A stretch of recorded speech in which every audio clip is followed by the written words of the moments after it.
কোনে কয় যেনেকুৱা হং হ'ব তেনেকুৱাই ৰং হ'ব, কাৰণ আজিকালিৰ মানুহ শিয়ালৰ লগত নাথাকে, কিন্তু তথাপিও টেঙৰ আৰু লোভীয়া হয়। সিংহৰ লগত নাথাকে, কিন্তু তথাপিও দম্ভত থাকে। কুকুৰৰ লগত থাকে, তথাপিও কুকুৰৰ দৰে ভক্ত হ'ব নোৱাৰে। কাগজক বান্ধি ৰখা পিনেই কাগজক খোচে, ঠিক সেইদৰে পৰিয়ালটো সেইজন ব্যক্তিয়ে বেছিকৈ খোচে যিয়ে পৰিয়ালক বান্ধি ৰাখে। কেতিয়াবা কথা মনত নথকাটো আমাৰ বাবে ভাল, কাৰণ সেইসকল লোকেই আটাইতকৈ অশান্তিত থাকে যিসকলে সকলো কথা মনত ৰাখে। অকলশৰীয়া অনুভৱ কৰিলে ভয় নকৰিবা, কাৰণ পৰ্বতৰ উচ্চতাত মানুহ অকলে থাকে, তালৈ যোৱাৰ শক্তি সকলোৰে নাথাকেও।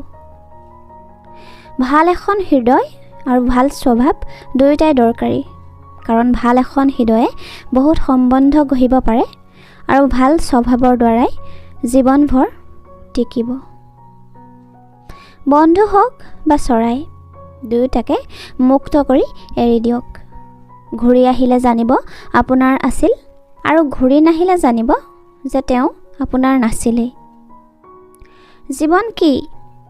জীৱনৰ আধা বয়স পইচা উপাৰ্জন কৰিলোঁ, পইচা উপাৰ্জন কৰাত এই শৰীৰক বৰবাদ কৰিলোঁ। বাকী আধা বয়স তাক ভাল কৰাত লগালোঁ, আৰু শেষত না শৰীৰ বাচিল না পইচা। ইয়াৰ নামেই জীৱন। সদায় সুখত থাকিব, কাৰণ চিন্তা কৰি থাকিলে কাইলৈৰ চিন্তাবোৰতো আঁতৰি নাযায়, ওলোটা আজিৰ দিনটোৰ শান্তিও নাইকিয়া হয়।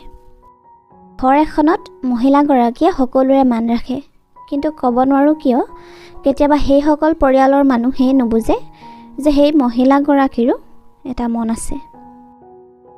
এই আপুনি আৰু মই জীয়াই থকা জীৱনটো বহুত সস্তা, মাত্ৰ ইয়াক অতিবাহিত কৰা পদ্ধতিবোৰহে দামী। সময়ৰ কাম মাত্ৰ অতিবাহিত হৈ যোৱাটো, আমি মাত্ৰ বেয়া সময়ত ধৈৰ্য আৰু ভাল সময়ত ধন্যবাদ দিব লাগে।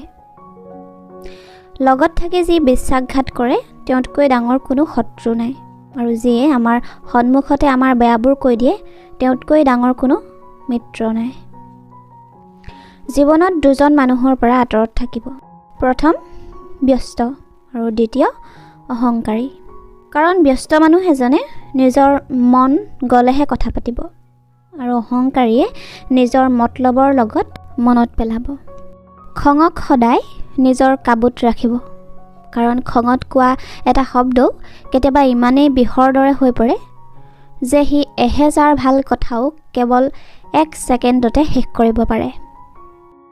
মানুহে কি বস্তু বনালে? ধন, যাক মানুহে নিধন হোৱালৈকে গোটাই থাকে।